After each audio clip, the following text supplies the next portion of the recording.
Teman-teman, kalau teman-teman hari ini merasa banyak orang kan balik lagi nih mental miskin tadi. Mental miskin adalah begitu kita dapat pekerjaan tapi aku gaptek. Ya, semua orang lahir gaptek. Emang ada lahir langsung bisa coding kan enggak? Nah, dari gaptek sampai nggak gaptek itu cuma butuh 20 jam. Oke. Pertanyaannya, berapa lama Anda mau bayar 20 jamnya? Oh iya, 20 jamnya bisa jadi seminggu. Betul, bisa jadi setahun kan? Bener. Iya kan? Jadi orang bilang, aku udah belajar setahun. No, bukan setahunnya, tapi berapa lama waktu yang benar-benar dipakai untuk belajar? Yang didedikasikan untuk belajar dan berlatih. Yes. Nah itu kalau 20 jam, berarti kalau sehari 3 jam, berarti mungkin 7 hari seminggu bisa. Dari nggak bisa jadi bisa itu seminggu berarti kalau sehari 3 jam. Tapi 20 jam itu nggak kepake di dunia kerja. Kita nggak di-hire gara-gara bisa pakai bisa satu skill yang cuma 20 jam. Nah, untuk bisa lebih jago dari 90% populasi umat manusia itu hanya butuh 100 jam.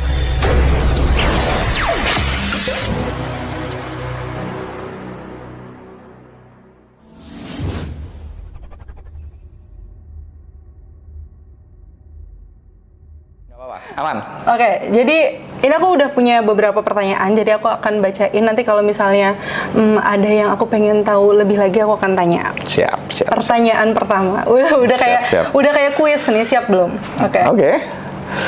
Apa pesan untuk teman-teman yang kayak udah capek miskin gitu? Oke.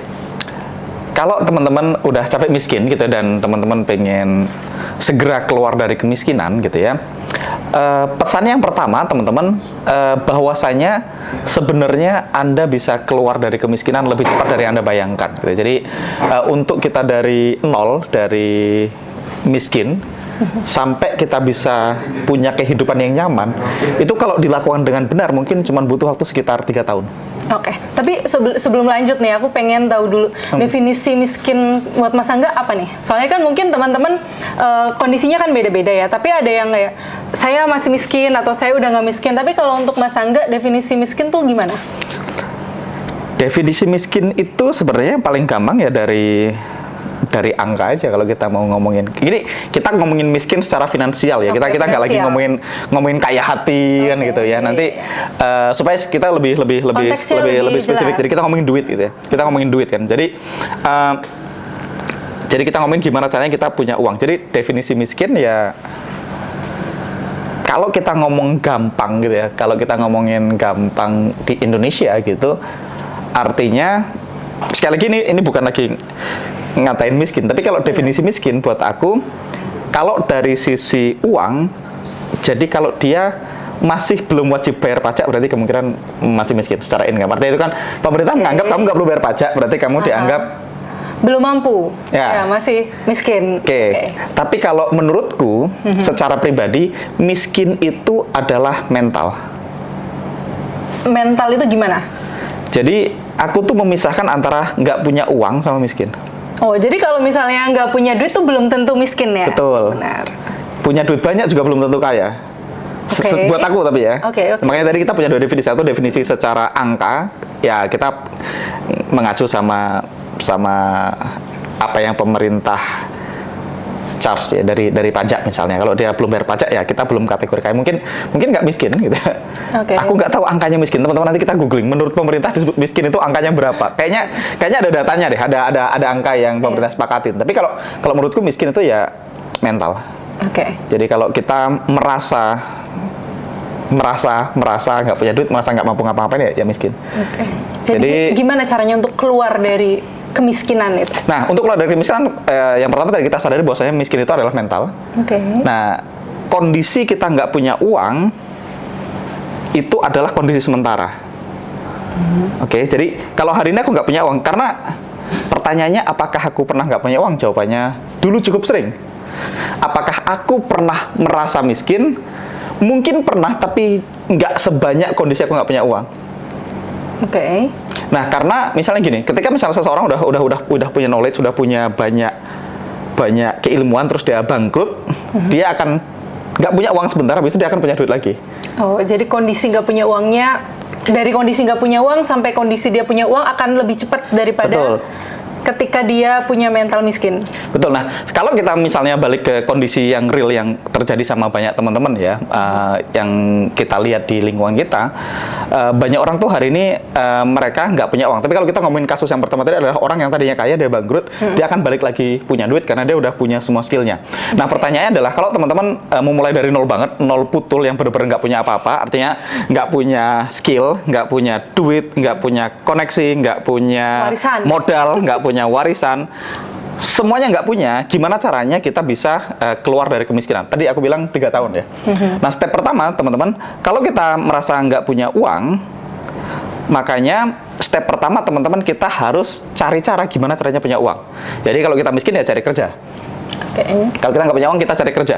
Nah, gimana caranya cari kerja? Cara cari kerja adalah dengan melamar kerja. Jadi banyak orang itu kadang-kadang gitu ya teman. Kenapa aku tadi bilang miskin itu lebih banyak ke mental? Karena banyak orang itu mereka meratapi nasibnya, aku nih miskin mas, aku nggak punya duit, aku nggak punya modal, aku nggak punya apa-apa, aku nggak punya koneksi, tapi mereka doing nothing gitu. Kayak ya mereka bener-bener cuman menunggu ada orang yang ayo tawarin gua kerjaan dong, cariin gua kerjaan dong gitu. Dia minta dicariin pekerjaan. Nah, itu nggak punya duit dan mentalnya miskin. Oke, jadi kalau nggak nunggu harusnya ngapain? Kalau nggak nunggu harusnya ya lamar kerja. Oke. Cara ngelamar kerja kan gimana? Ada nih yang kayak aku udah ngelamar kerja di sana sini tapi nggak dapat gitu. Di sana sini itu berapa tempat? Nggak tahu ya. Tapi kalau yang dari cerita itu kan biasanya kayak 1-2 tempat pasti udah lah. Kayak ketika aku kenal nih beberapa temen yang sampai sekarang belum punya kerjaan.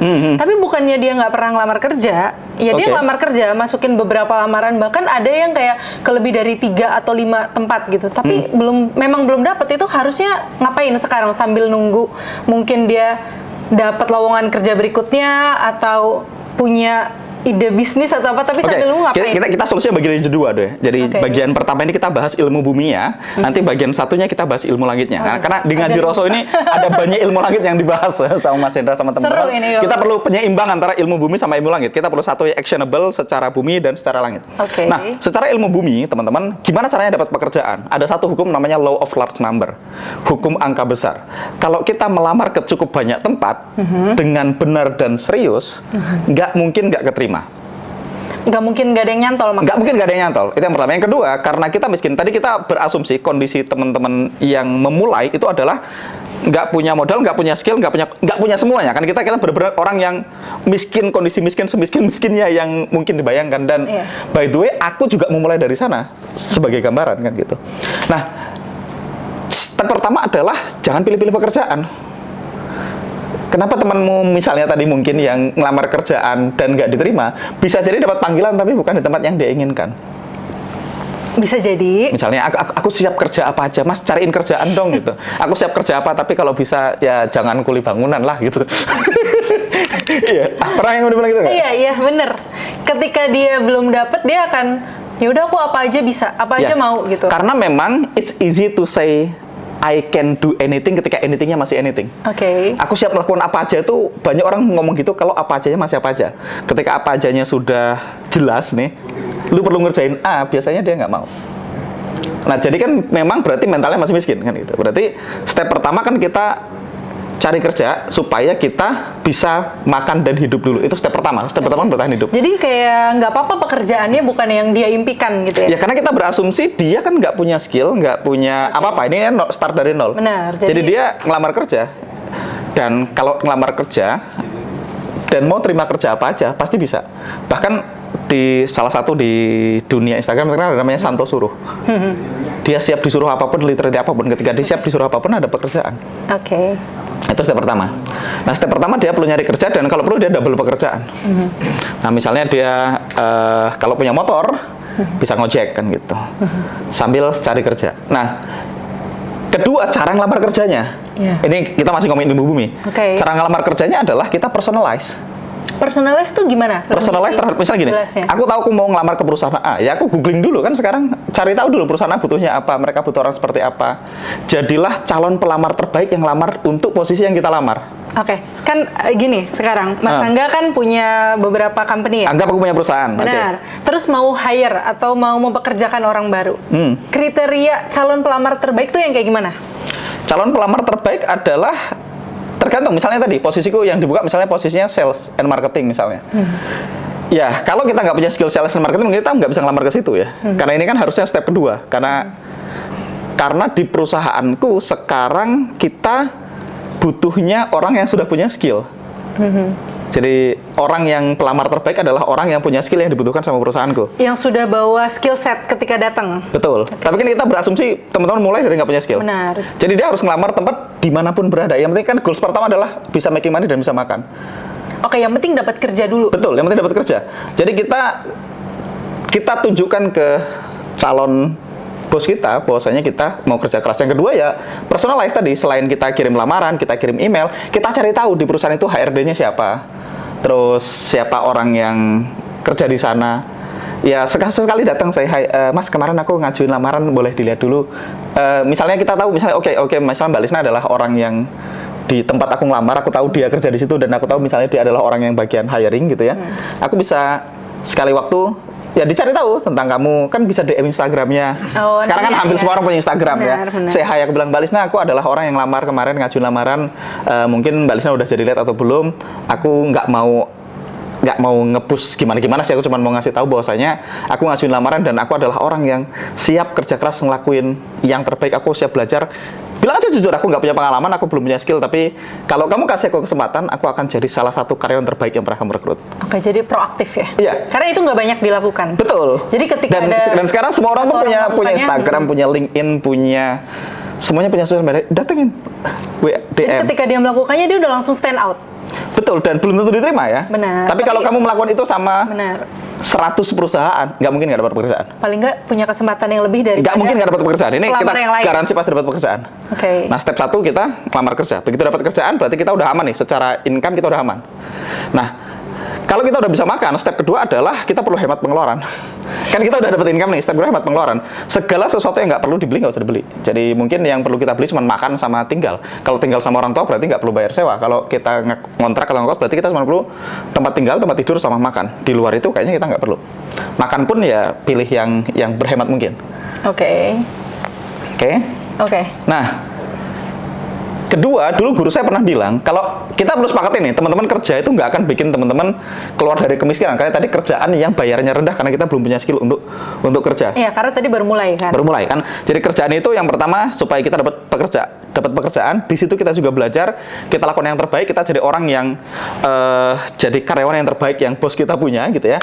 Nah, di sisi lain, dulu guru saya bilang 9 to 5 itu untuk hidup, 5 to 9 untuk membangun kerajaan. Oke, 9 to 5, jadi dari pagi sampai sore kita kerja untuk dari jam 6 sore sampai jam 10 malam, let's say, atau jam 7 sampai jam 10 malam, kita itu perlu membangun kerjaan. Karena kita perlu sadar bahwasanya kerja tadi kita nggak akan keluar dari kemiskinan karena kerjaan kita bayarannya rendah.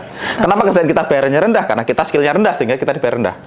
Jadi kalau kita ngomongin value pekerjaan, ya kita nggak ngomongin value manusia di mata Tuhan atau di mata masyarakat ya. Sebagai manusia kita semua punya value yang sama, punya duit atau nggak punya duit. Tapi di marketplace value-nya beda. Jadi orang punya skill tertentu yang di marketplace bayarannya lebih mahal, ada orang yang nggak punya. Nah, tugas kita adalah kita perlu ningkatin high income skill. Ningkatin value kita di ningkatin high income skill. Jadi di sisi kerja, tadi kita udah kerja dari pagi sampai sore, kita dapat gaji, kita hemat, kita aman lah.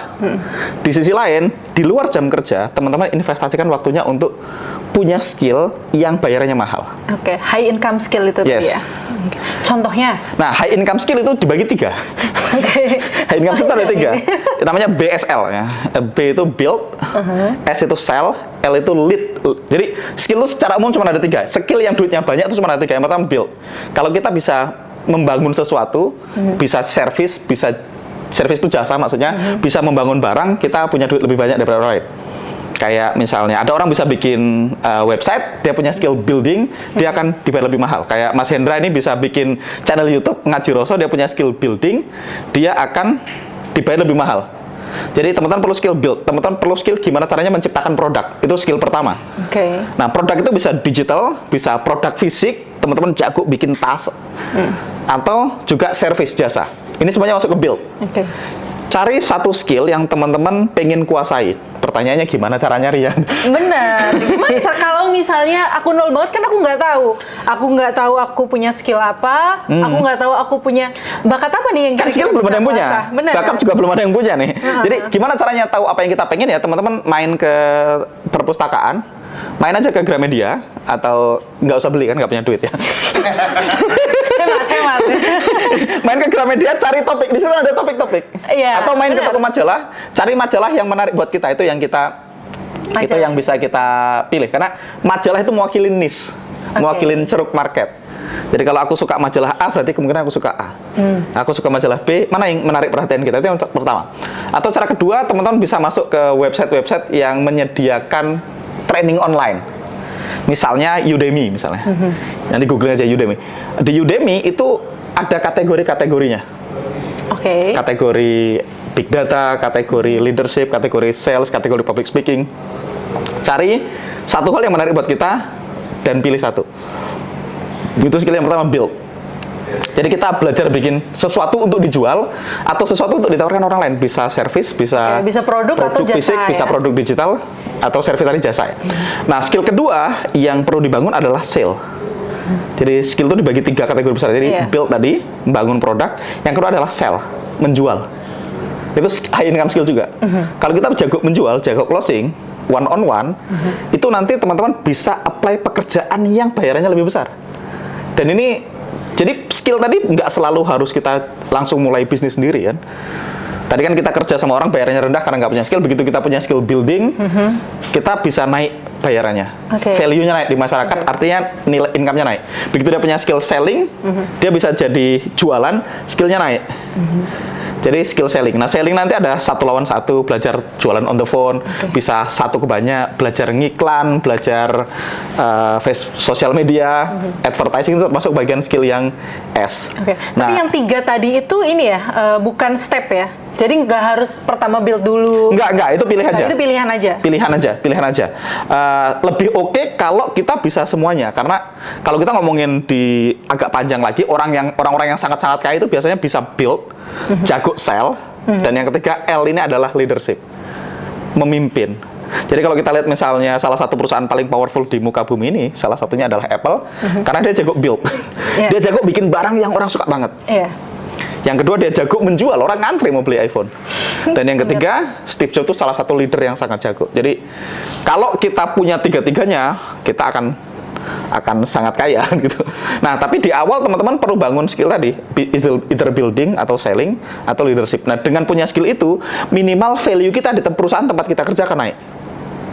Nah, atau cara kedua, kalau perusahaan tempat kita kerja tadi nggak memungkinkan kita naik gaji, karena kita tadi kerja setiap hari, terus kita belajar setiap hari, dengan 3 skill yang kita punya tadi, kita bisa apply ke perusahaan lain dengan posisi dengan bayaran gaji lebih tinggi.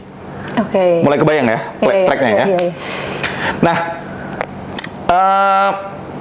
gimana caranya menguasai skill baru?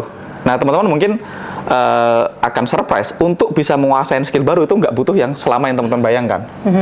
Jadi kalau kita mau belajar satu skill baru dari nol sampai, dari nggak bisa sama sekali sampai bisa, itu sebenarnya cuma butuh 20 jam. 20 jam? 20 jam. Total dari nggak bisa banget? Iya, kayak misalnya gini, aduh tapi aku nggak jago public speaking nih mas, gitu. Misalnya aku pengen bikin channel YouTube kayak Mas Hendra nih misalnya, tapi aku nggak jago ngomong. Itu belajarnya 20 jam bisa? 20 jam, dari nggak bisa ngomong jadi bisa ngomong. Aku nggak bilang jago ya. Ya, oke. Oke, teman-teman ambil satu skill. Contoh yang paling gampang, main gitar. Dari nggak bisa main gitar sampai bisa main gitar hanya perlu 20 jam. 20 jam waktu praktek dan belajarnya? Waktu belajar. Nah, 20 jam itu artinya 20 jam waktu yang intens. Bukan 20 jam sambil main HP. Mas Angga pernah nggak belajar sesuatu dari nol 20 jam terus bisa gitu? Ada. Apa? Facebook Ads. Oh iya bener. Belajar ngiklan. 20 jam. Makanya training itu rata-rata 3 hari. Betul Mas Hendra ya? Kelas itu 3 hari. Kenapa 3 hari itu sehari 8 jam, 3 hari bisa. Dari nggak bisa jadi bisa. Teman-teman ambil main gitar 20 jam. Kamu nggak bisa main gitar kan ya? Iya. Kalau kamu main gitar sehari 1 jam, selama 20 hari, hari ke-21 garansi bisa main gitar. Tapi nggak jago. Bener. Hanya bisa. Iya. Artinya teman-teman, kalau teman-teman hari ini merasa, banyak orang kan, balik lagi nih, mental miskin tadi. Mental miskin adalah, begitu kita dapat pekerjaan, tapi aku gaptek. Ya, semua orang lahir gaptek. Emang ada lahir langsung bisa coding kan? Enggak. Nah, dari gaptek sampai nggak gaptek itu cuma butuh 20 jam. Pertanyaannya, berapa lama Anda mau bayar 20 jamnya? Oh iya, 20 jamnya bisa jadi seminggu. Betul, bisa jadi setahun kan? Benar. Iya kan? Jadi orang bilang, aku udah belajar setahun. No, bukan setahunnya, tapi berapa lama waktu yang benar-benar dipakai untuk belajar. Yang didedikasikan untuk belajar dan berlatih. Yes. Nah itu kalau 20 jam, berarti kalau sehari 3 jam, berarti mungkin 7 hari seminggu bisa. Dari nggak bisa jadi bisa itu seminggu berarti kalau sehari 3 jam. Tapi 20 jam itu nggak kepake di dunia kerja.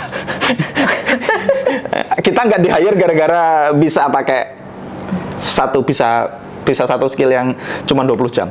Nah, untuk bisa lebih jago dari 90% populasi umat manusia itu hanya butuh 100 jam. Tadi untuk dari 0 sampai bisa 20 jam. 20 jam. Untuk bisa sampai cukup jago. Iya, di atas rata-rata itu udah ya. Di atas 90% umat manusia itu cuma 100 jam.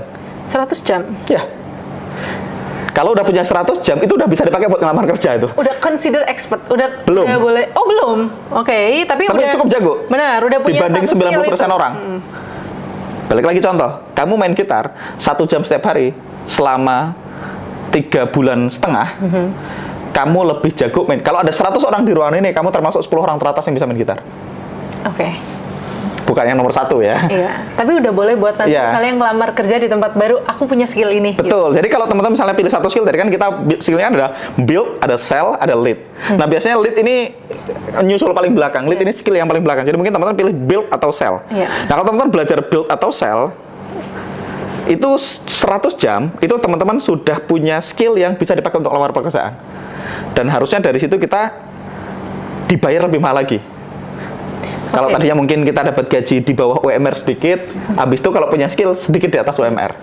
Berarti sebenarnya kalau dirangkum nih nggak terlalu jauh jarak antara dari nggak punya duit banget dan nggak ngerti apa-apa sampai teman-teman bisa punya satu skill set ya? Yes, yang bisa dibayar mahal. Benar, yang bisa dibayar mahal. Oke, jadi menurut Mas Angga nih, seberapa ngaruh mindset atau pola pikir seseorang untuk dalam dia ini dari 0 sampai ke situ kan sebenarnya harusnya nggak jauh. Betul. Tapi kenapa masih maksudnya nggak banyak orang yang bisa sampai ke situ gitu?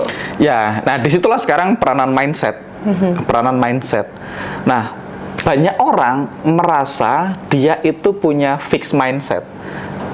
Dia nggak tahu kalau dia punya fixed mindset, tentu aja. Tapi banyak orang tuh punya fixed mindset. Dia merasa dia tuh dikutuk untuk di situ seumur hidupnya. Dia pikir itu takdirnya dia. Saya itu mas, cuman A. Dia merasa A itu dia harus di situ sampai tua. Udah fix, sudah nggak bisa dibenerin ya. Betul. Harusnya. Jadi kalau bilang, tapi saya gaptek mas, dia pikir dia dikutuk, ditakdirkan sama Tuhan untuk gaptek dari bayi sampai akhir hayatnya. Iya, aku sering denger itu sih. Iya kan, misalnya, tapi aku nggak bisa ngomong di kamera mas. Dia pikir kalau dia nggak bisa ngomong di kamera, itu dia dikutuk untuk nggak bisa ngomong depan kamera sampai akhir hayatnya. Benar. Aku kadang nyaranin kayak misalnya satu video bagus apa, tapi dari luar negeri gitu. Terus aku ngasih tahu. Terus orangnya bilang gini, tapi aku nggak bisa bahasa Inggris gitu. Betul, kalau nggak bisa bahasa Inggris apa yang harus dilakukan? Belajar bahasa Inggris. Butuh waktu berapa lama untuk dari nggak bisa sampai sedikit bisa? 20 jam. Iya. Gimana, aku udah kan? murid yang... Untuk jago bahasa Inggris dari 90% populasi cuma butuh? 100 jam. Nah, makanya miskin itu mental. Makanya mindsetnya yang salah. Benar. Nah, makanya step pertama yang merubah mindsetnya. Nah, mindset apa yang perlu dimiliki untuk bisa kaya? Mindsetnya namanya, ini aku nggak tahu bahasa Inggrisnya benar apa enggak, tapi itu namanya resourcefulness. Resourcefulness. Resourcefulness itu bisa disebut growth mindset, tapi kalau dalam definisiku, resourcefulness adalah mindset anti mentok. Gimana tuh? Jelasin lebih ini lagi. Anti mentok. Jadi, kalau teman-teman tahu bahwa saya nggak ada masalah di dunia ini nih yang belum, hampir nggak ada masalah di dunia ini yang belum ada solusinya. Apalagi masalah nggak punya duit kan, ini kan masalah yang solusinya sudah ditemukan kan. Benar, orang lain udah pernah ngalamin. Betul, ada orang yang dulu miskin sekarang kaya. Artinya kan kita hanya tinggal ngikutin tracknya dia. Nah, yang pertama ya kita perlu lepaskan dulu fixed mindsetnya bahwasanya saya begini, saya begitu. Nah, itu karena teman-teman menyangka teman-teman dikutuk seumur hidup bisa, padahal enggak. Bisa dirubah. Udah dilabelin ya. Betul, bisa dirubah. Kalau gaptek ya belajar. Kalau nggak bisa bahasa Inggris, belajar bahasa Inggris. Nggak bisa ngomong depan kamera, ngomong depan kamera. True story. Kalau teman-teman tahu Mas Fadli itu foundernya Kedamaian ID, foundernya Nusantara Traffic Community. Mas Fadli itu dulu waktu belajar ngomong depan kamera, dia tuh mau bikin video ngundang orang datang ke seminar.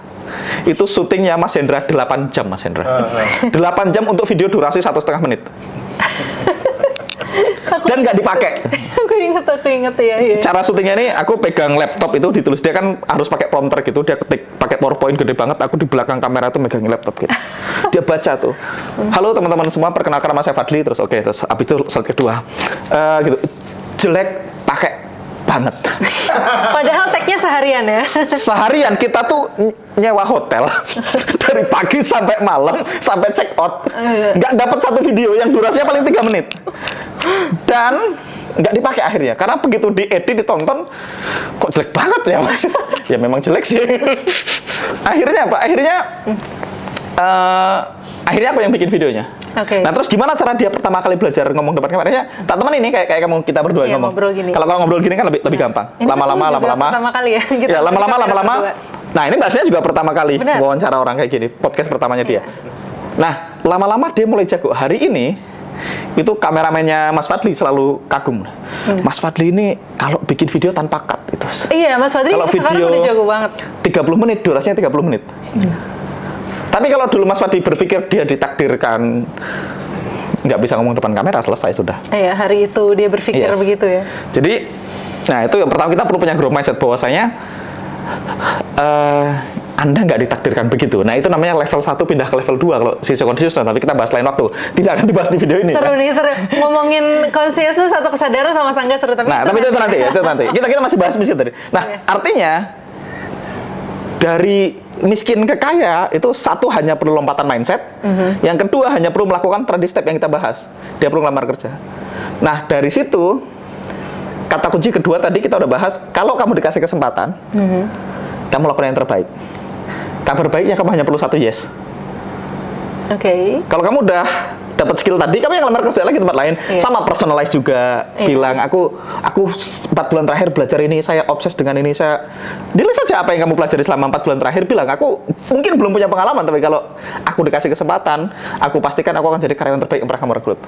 Kirim itu ke 100 perusahaan. Mungkin nggak mungkin nggak diterima kan? Wajib dicontek ini teman. Pasti diterima. Ini tergantung teman-teman beruntung atau nggak beruntung, segala macam nggak ngaruh, pasti diterima. Oke. Karena istilahnya large number itu beat luck. Benar. Jadi angka yang sangat besar itu akan mengalahkan keberuntungan. Jadi quantity over quality. Betul. Nah, setelah kita punya duit, ya kita belajar lagi. Untuk gimana caranya berikutnya lagi. Betul, untuk naik ke level berikutnya lagi kan gitu. Nah, sebenarnya kalau kita nggak mau memulai bisnis sama sekalipun, asal teman-teman selalu upgrade diri tadi kan, ingat 9 to 5 untuk hidup. Benar. 6 to 10 atau 5 to 9 kita bisa bilang, malamnya teman-teman membangun masa depan. Teman-teman upgrade skill terus sampai bayarnya mahal, lama-lama teman-teman bisa dapat gaji yang gede. Aku punya karyawan yang gajinya 30 juta dan usianya masih sangat muda. Aku punya karyawan yang usianya 24 tahun, income-nya di atas 20 juta. Dan dia dari dia gabung sampai dia punya income 20 juta plus minus 3 tahun. Aku punya karyawan yang pertama kali masuk ke perusahaanku gajinya 2,5 juta. Dan dalam 2 tahun gajinya naik dari 2,5 juta ke sekarang mungkin di 30 juta plus. Karena skill tadi? Karena skill. Okay.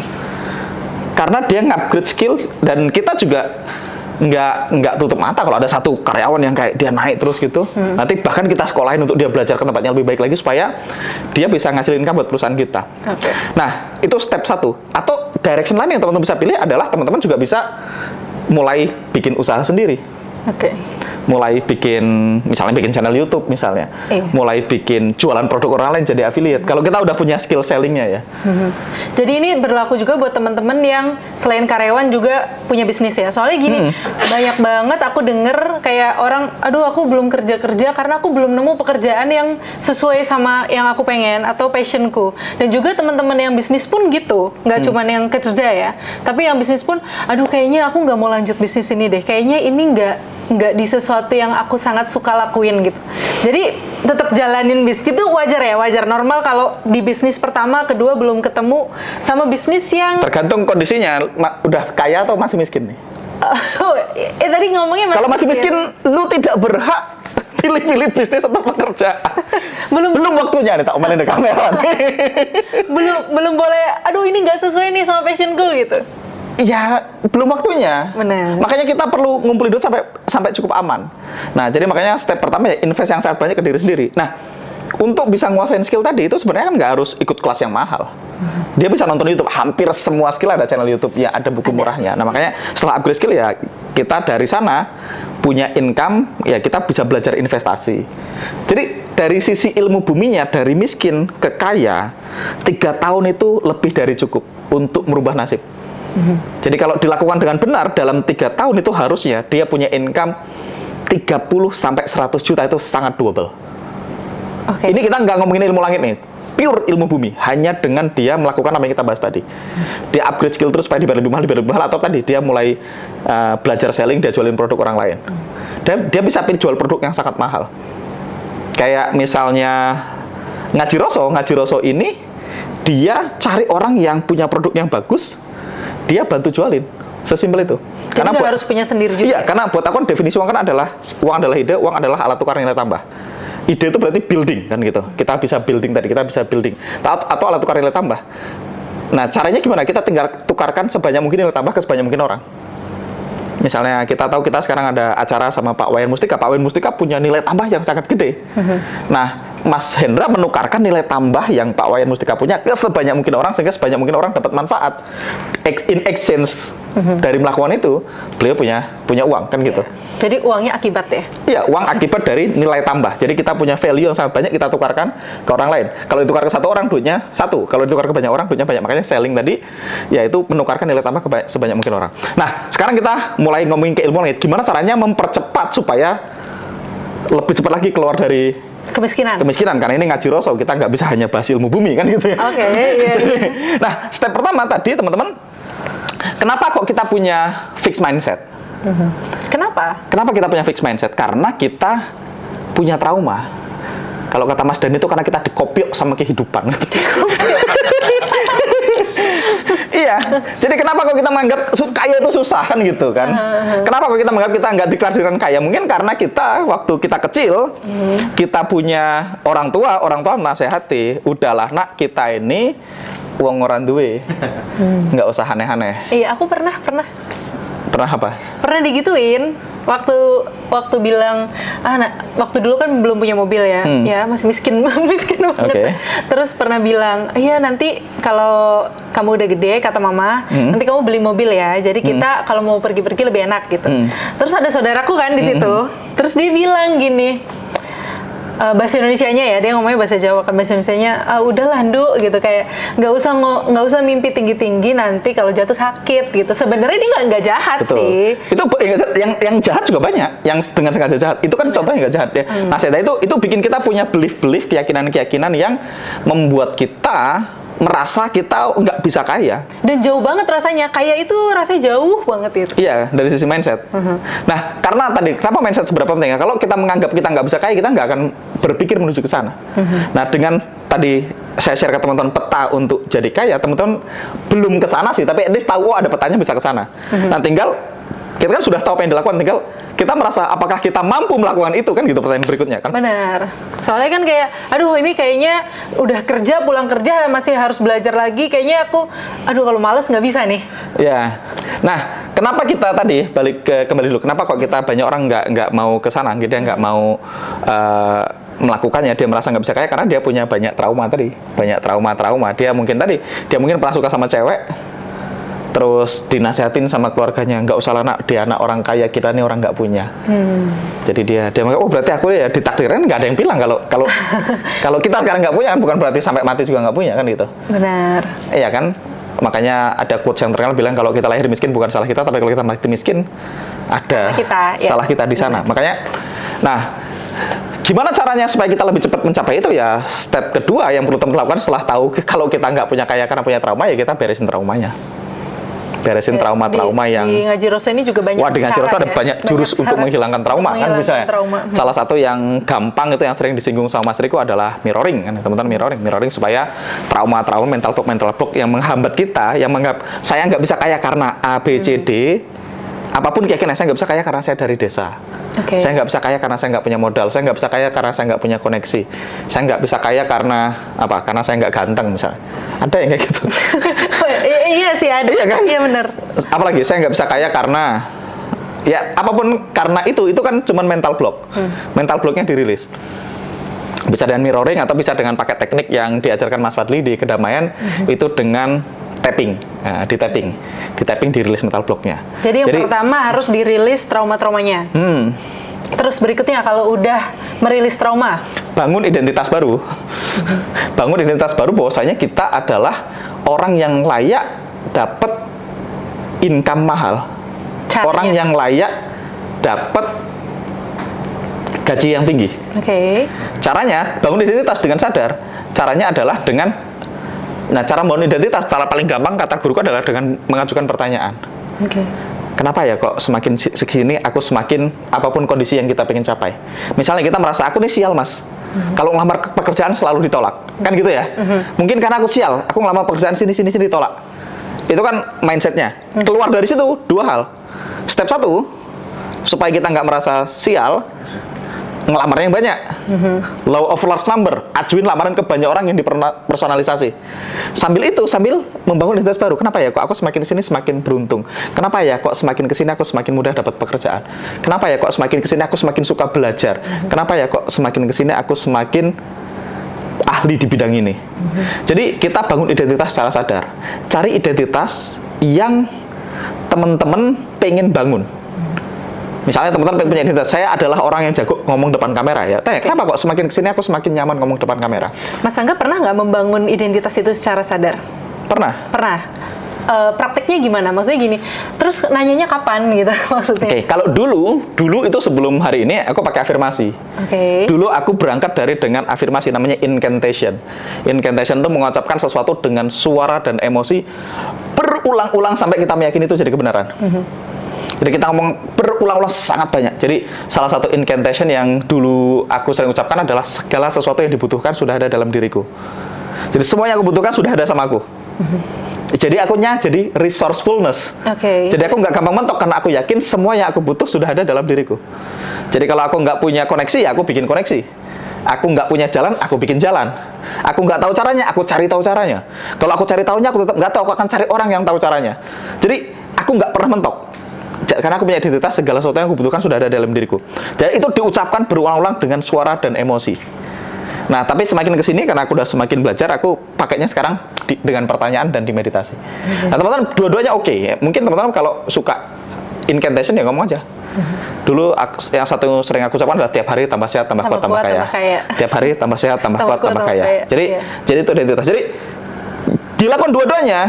Kita ya merubah identitas sambil ya ngajuin lamaran yang banyak sambil meningkatkan skill. Jadi kalau teman-teman lakukan semua combo tadi, harusnya kemiskinan itu segera dihapuskan dari hidup Anda. Nggak peduli apapun kondisi mulainya hari ini. Jadi yang tadi menghapuskan trauma, yang kedua membangun identitas diri secara sadar. Identitas yang menguatkan kita kayak tadi. Kan itu kan identitas juga. Saya gaptek itu kan identitas. Identitasnya dirilis dengan di tapping, dengan mirroring, sambil kita bangun identitas itu. Kenapa ya kok sekarang ini aku semakin mudah belajar hal baru? Kenapa ya kok aku semakin hari semakin jago teknologi?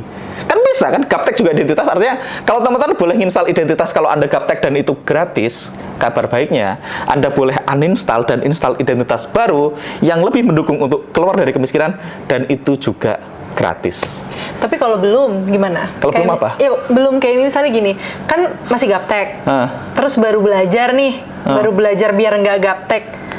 Terus dia pengen ngomong kenapa ya makin hari aku nggak gaptek gitu? Kan dia belajar, pasti makin hari makin nggak gaptek. Kalau kamu belajar mungkin nggak kamu semakin hari semakin gaptek? Enggak. Makanya ini dua-duanya jalan bareng. Makanya nggak akan, aku gaptek nih, nggak ngerti teknologi. Aku putuskan mulai hari ini aku belajar teknologi. Ilmu buminya, kita 3 jam per hari atau 4 jam per hari fokus tanpa distraction, belajar. Sambil belajar, sambil membangun identitas baru. Kenapa kok semakin kesini aku semakin paham teknologi? Kebayang nggak? Iya. Itu dua hal ini kalau dilakukan, identitasnya pasti berubah dan skillnya actualnya juga berubah. Biasanya yang nggak bisa itu karena sebenarnya nggak melakukan. Lah iya, jadi karena susah kan untuk membangun identitas. Tapi kan aku belum gitu biasanya. iya, praktek. Makanya identitasku ingat, kenapa semakin ke sini aku semakin, aku nggak bilang saya adalah orang yang jago ngomong depan kamera. Kalau kayak gitu langsung udahlah kan. Kenapa aku pakai pertanyaan? Alasannya karena kalau kita afirmasi tanpa pertanyaan, misalnya aku bilang saya adalah orang yang jago ngomong depan kamera, saya adalah orang ahli public speaking. Gitu, nah, itu di dalam diri kita ada suara-suara kayak jago ngomong, lu ngomong aja gemeteran gitu. Jadi ada sesuatu dari diri kita yang menyangkal terus-menerus. Oke. Tapi kalau aku punya identitas, aku nih nggak bisa ngomong depan kamera, aku nih gaptek, aku nggak bisa public speaking. Nah, begitu aku punya identitas itu, secara sadar aku merubah identitasnya sambil belajar dengan benar gimana caranya public speaking, aku latihan. Menurut kamu, aku nih sekarang nggak bisa ngomong depan kamera, Mas Fadli tadi contohnya.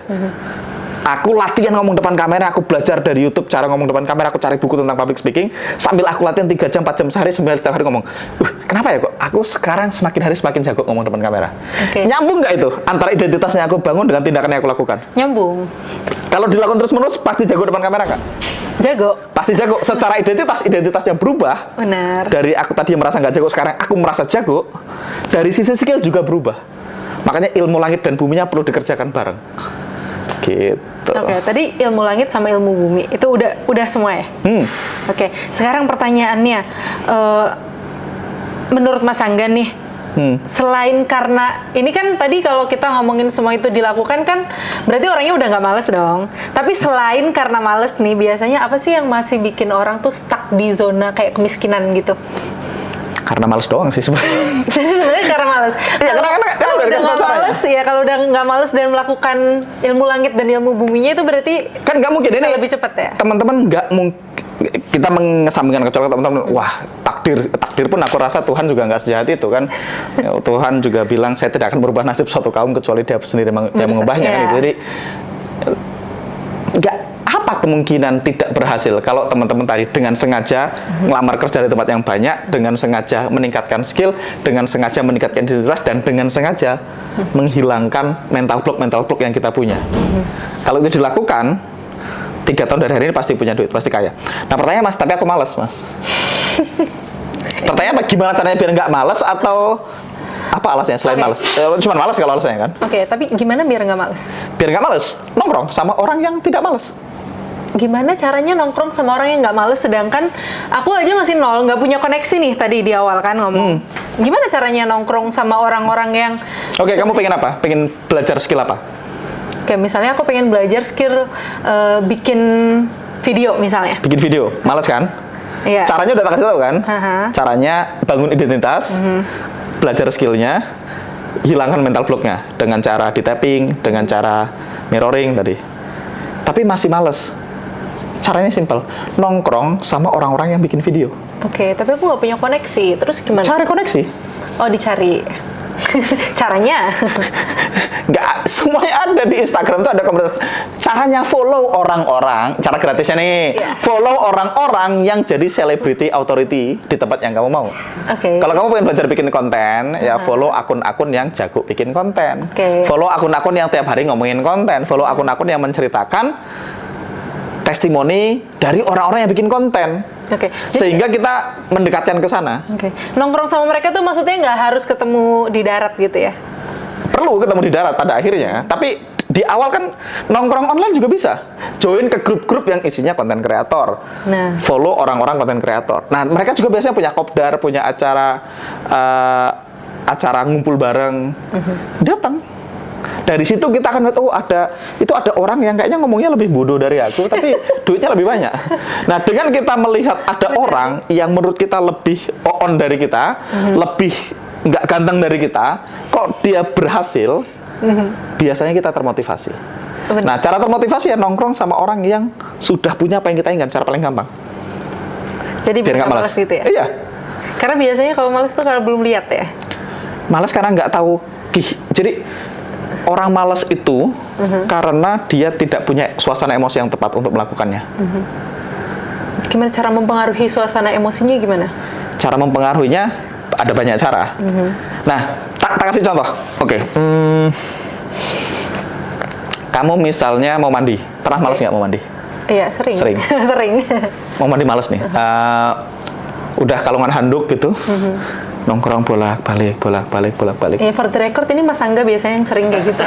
Iya, malas mandi. Atau mungkin contoh teman-teman deh, cowok bisa. Ada nggak teman-teman yang cowok yang malas mandi? Dia udah pakai handuk, biasanya cowok yang malas mandi, cewek jarang yang malas mandi soalnya. Cowok malas mandi udah kalangan handuk, Mas Hendra misalnya dulu pernah kalangan handuk, diam aja, mau mandi males gitu, males. Terima kasih gitu. sudah menyelamatkan aku di depan kamera. Tiba-tiba Mas Hendra dapat WA nih, atau dapat dulu SMS misalnya, ada dari cewek yang Mas Hendra suka. Ndra, nganggur nggak, nonton yuk gitu. Jam berapa? Jam 4. Jam 4 itu 1 jam lagi. Apa yang terjadi dengan males mandimu? Wes langsung satset langsung masuk mandi kan? Tiba-tiba jadi semangat. Kenapa? Karena dia merubah gambarannya. Tadi mau mandi malas, begitu dia, wah nanti aku diajak nonton sama cewek yang aku suka, nanti kita ke bioskop, kita pilih bangku yang paling pojok misalnya, aku pegang tangannya, wah dia udah bayangin, dia senang, terus dia langsung semangat. Tapi kamu pernah ya kayak gitu? Soalnya kayaknya nggak sama aku. Bukan. Aku masih malas mandi sampai hari ini soalnya. Jadi ini. Nah, tapi artinya cara supaya nggak malas, karena kenapa orang malas ngerjain konten kreator? Karena dia nggak tahu apa yang terjadi setelahnya. Dia nggak tahu kenikmatan yang dia akan dapat kalau dia melakukan itu. Nah, orang itu otak manusia itu cuma cari nikmat, menghindari sengsara. Jadi supaya nggak males, 2 hal dilakukan. 1, bikin kenikmatan yang sangat besar, cari kenikmatan yang sangat besar. Kalau aku lakukan itu kenikmatannya sangat apa, semakin gede, semakin banyak, semakin memotivasi. Kedua, kesengsaraan apa yang akan terjadi sama aku kalau aku tidak melakukan itu terus-menerus. Tapi kalau misalnya contohnya kayak tadi mau ketemu cewek atau mau ketemu cowok, ini kan gampang ya. Tapi kalau misalnya di finansial nih ya, kayak sekarang kondisinya masih miskin, terus masih males untuk pengen sampai ke kaya, tapi kan belum pernah kaya. Terus, makanya nongkrong sama orang yang menuju ke sana. Jadi ketika kita nongkrong sama orang, kita tahu ada orang pencapaian, oh itu dia dulu nggak punya, sekarang dia punya 10 juta. Oh dia itu dulu baru mulai, dia dulu miskin, sekarang punya 20 juta. Nah, jadi kita nongkrong supaya kita terpercik apinya, kan kita nih apinya baranya hampir mati, gabung sama api yang gede. Jadi kita nggak malas. Kedua, list kenikmatan apa yang akan terjadi sama aku kalau aku punya income 20 juta per bulan. Benar. Ditulis semua kebaikannya. Wah, aku bisa beli motor baru, aku bisa beli HP baru, aku bisa kasih uang ke mamaku, aku bisa apa di list. Habis itu list kesengsaraan. Kalau aku nggak segera bergerak, tulis, oh aku akan ditolak cewek karena miskin gitu, terus bulan depan nggak bisa nyicil. Nah, nggak bisa, ditulis. Nah, kalau kita punya kenikmatan yang sangat jelas, kesengsaraan yang sangat jelas, plus kita punya komunitas di mana orangnya juga sedang menuju ke sana, harusnya nggak males. Ini teman-teman salah satu yang aku juga dapat dari Mas Angga itu ngelis ya, bikin daftar. Jadi ketika males, bikin daftar apa yang ketika aku melakukan hal itu yang lagi aku malesin ini nih, apa yang aku dapat, sama apa yang aku dapat juga kalau aku nggak melakukannya atau nggak action. Benar. Apa itu? Contoh? Enggak, maksudnya dipraktekin, bikin daftar.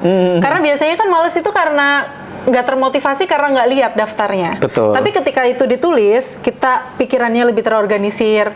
Akhirnya kita lihat nih, oh ternyata aku kalau misalnya ini aku bisa ini ya. Kayak teman-teman ada satu hal yang menarik yang kemarin Mas Angga ngomong ke aku, dan itu kayak oh iya itu. Percakapan sebelum berangkat ke sini. Benar. Sebelum berangkat ke acara ini. Kita lagi ngobrol, biasa kalau di jalan ngobrol ngalor gitu. Terus dia ngomongin surga sama neraka. Terus dia kamu bahas surga sama neraka? Oh ya, aku yang bahas surga sama neraka ya. Terus Mas Angga bilang gini, gimana, bayangin ya, gimana kalau neraka kamu itu nanti adalah kamu dikasih tahu what could have happened. Kayak, ini loh harusnya Lisna tuh bisa jadi orang yang seperti ini, bisa punya ini, bisa dapetin ini, dan bisa melakukan banyak hal, tapi karena kamu nggak pernah action, jadi kamu nggak pernah ketemu Lisna yang ini. Gue bilang, jadi banyak kan neraka itu adalah kalau Anda yang nonton hari ini dikasih lihat potensimu sebenarnya nih, kamu tuh ditakdirkan untuk jadi orang yang sangat hebat, tapi nyesel nggak kira-kira? Tapi nggak pernah sampai dan nggak pernah bisa jadi orang itu karena nggak pernah action. Jadi, aku langsung ingat, bener juga ya. Jangan-jangan ini sebenarnya aku udah pernah dikasih intuisi kayak contohnya di jalan, udah pernah diingetin suamimu pas di jalan, besoknya nggak action lagi. Jadi ya Tuhan itu sering membisikkan ke kita sebenarnya ide-ide itu. Cuman karena kita pikirannya berisik, kita punya banyak emosi negatif, akhirnya kita nggak dengar. Jadi sebenarnya istilahnya, semesta itu tidak play favorit. Dia menawarkan, ya peluang itu datang ke semua orang. Kayak fakta teman-teman nonton video ini hari ini, teman-teman itu dapat peluang untuk merubah hidupnya jadi lebih baik. Benar. Jadi tinggal apakah teman-teman mau take action sama peluang itu atau enggak. Karena kalau teman-teman nggak take action, ya peluangnya akan datang ke orang lain lagi. Gitu. Oke, Mas Angga, dari tadi kan kita ngomongin Mas Angga tentang ilmu langit sama ilmu bumi. Nah, ada nggak salah satu buku atau guru atau kelas atau apa yang sangat berpengaruh di hidup Mas Angga sampai Mas Angga belajar tentang ilmu langit, tentang ilmu bumi, dan merubah kehidupan Mas Angga? Oke, salah satu yang paling berpengaruh sama aku dulu untuk aku jadi seperti hari ini, yang pertama dulu karena aku join MLM. Nah, MLM itu aku tidak sukses secara finansial di MLM. Nah, ini perlu teman-teman tahu. Tapi MLM itu ngasih tahu aku tentang impian, bahwasanya ada kehidupan yang lebih baik yang aku bisa capai. Oke, jadi ngasih lihat pilihan. Iya, jadi MLM itu tidak secara langsung membuat aku jadi sukses, tapi MLM itu memberikan gambaran yang mungkin samar-samar, yang mungkin aku udah bisa lihat walaupun mungkin belum jelas banget bahwasanya ada kehidupan lain dari yang kita punya hari ini. Kayak tadi, kalau teman-teman udah dari kecil miskin, orang tuanya miskin, kakeknya miskin, teman-teman pikir ya hidup itu ya cuman ini, cuman miskin. Nah, dengan aku waktu itu dengan MLM, aku tahu bahwasanya ada jenis kehidupan lain yang ternyata menyenangkan yang bisa kita kejar. Jadi itu dari MLM. Nah, setelah dari MLM, hal yang paling banyak ngerubah aku itu dengerin audionya Pak Tung Desemaringin. Jadi dulu Pak Tung Desemaringin punya kelas namanya Financial Revolution. Saya waktu itu masih miskin, nggak punya duit, jadi saya tidak pernah ikut kelas Financial Revolution waktu itu. Tapi saya punya teman saya punya audio Financial Revolution kan yang sudah pasti bajakan. So Pak Tung saya dulu dengerin bajakannya. Kalau Anda nonton yang bajakannya, tapi audio itu banyak merubah cara berpikirku. Tapi setelah itu temanku tuh banyak audio Pak Tung yang bajakan, ada Financial Revolution dan Life Revolution. Dua-duanya bajakan aku punya. Tiap hari tak dengerin. Nah, dua hal itu yang di awal sangat berpengaruh sama perubahanku. Nah, ketika aku udah mulai punya cukup duit, akhirnya aku ikutan Financial Revolution. Aku bayar, jadi aku bayar itu. Aku bayar kelasnya itu, bahkan aku tahu Pak Tung habis ini mau ngomong bercandanya apa, aku tahu. Karena udah pernah dengar. Karena audionya udah tak denger kayak ratusan kali. Jadi habis ini dia ngomong apa, habis ini dia bercanda apa, aku tahu. Tapi aku ikut Live Financial Revolution-nya akhirnya, dan akhirnya aku ikut Live Revolution sama. Ketika aku ikut kelas Live Revolution-nya, aku juga sudah denger itu berulang-ulang. Kenapa tadi dengernya berulang-ulang? Kenapa ratusan kali? Ya karena senang aja. Tak dengerin sambil karena aku tipenya auditori kebetulan.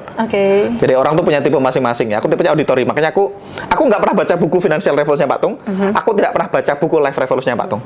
Jadi aku waktu itu denger audionya dan akhirnya ikut kelasnya. Jadi dua itu di awal yang paling menyumbang perubahan mindset. Dan salah satunya ada satu videonya Pak Tung, judulnya Design Your Life to the Top. Nah, video itu aku dapat, itu aku waktu ikut Financial Revolution aku dapat CD itu judulnya Design Your Life to the Top. Di situ Pak Tung ngajarin satu, bangun identitas dengan sadar. Saya adalah, uang adalah, kerja adalah, hidup adalah. Aku bangun semua identitasnya dengan sadar. Yang kedua, di kelas itu saya diajarin cara memberi arti. Jadi ilmu memberi arti itu salah satu ilmu yang menurutku sangat mahal yang aku dapat dari Pak Tung, dan itu jadi fondasi sama apa yang terjadi sama aku hari ini. Nah, begitu aku udah punya mindset yang benar ya, akhirnya aku beli kelas, aku beli banyak kelas. Jadi aku tipenya lebih senang belajar dari kelas daripada dari buku. Jadi ada nggak Mas Angga kelas yang Mas Angga rekomendasikan gitu buat teman-teman? Buat teman-teman, tergantung teman-teman hari ini posisinya di mana ya. Kalau teman-teman misalnya Kalau misalnya di awal banget kan masih perlu ini nih, melepas trauma. Nah, ya kalau di awal banget mungkin teman-teman kalau teman-teman merasa sekarang masih nggak punya duit banget gitu ya, masih miskin banget kan, berarti teman-teman belum punya income yang sangat gede gitu ya. Menurutku ada satu yang aku rekomendasikan itu yang harganya cukup murah. Itu Mas Fadil punya namanya Ruang Kedamaian. Itu kalau nggak salah, aku nggak tahu harganya. Kalau nggak salah 97.000 atau 100 berapa harganya? 150.000 mungkin. Sekitar lah, mungkin 90 sampai 150.000 itu kelas tentang bagaimana merubah mindset kita, tentang bagaimana merubah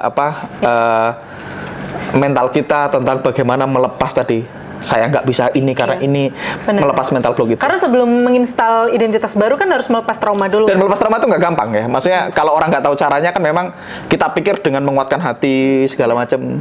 Dulu. Ya itu bisa, tapi kan susah, lebih lama. Nah, cara paling gampang adalah ya dengan pakai teknologi, pakai energi healing namanya. Nah, itu Mas Fadi punya namanya Ruang Kedamaian, itu murah banget, setauku cuman ratusan ribu.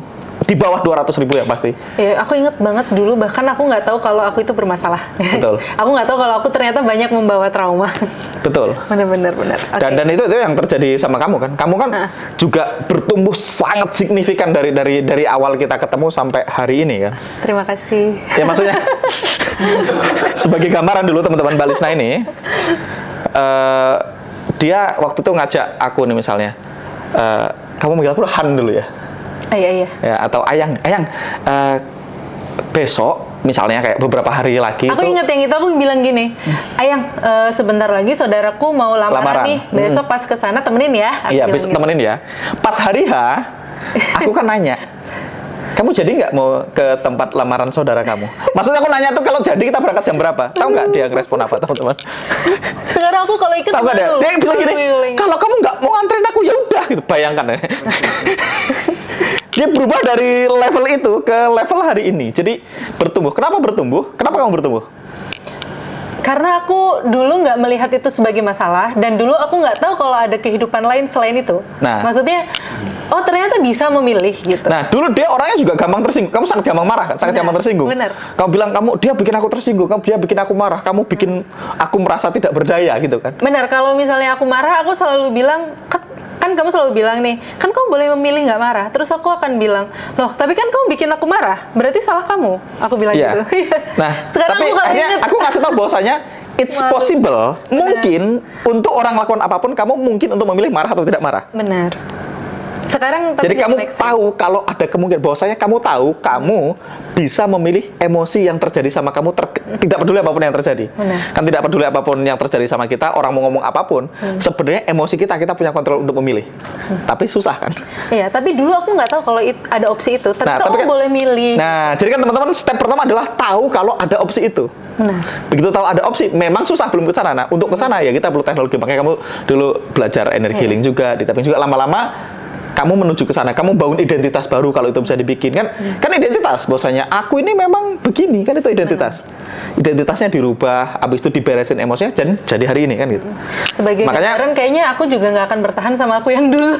Nah, aku sampai bilang sama Mas Angga, kok kamu dulu bertahan ya sama aku?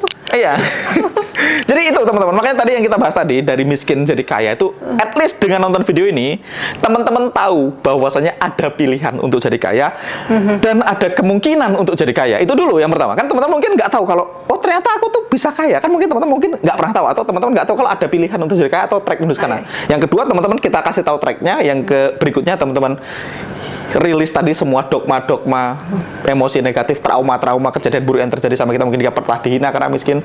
Habis itu install identitas baru pelan-pelan, dan praktekin ilmu buminya. Kalau itu dilakukan secara simultan ya harusnya tidak mungkin. Tandain ini tanggal berapa, teman-teman praktekin, 3 tahun lagi, komen lagi di komenan yang sama.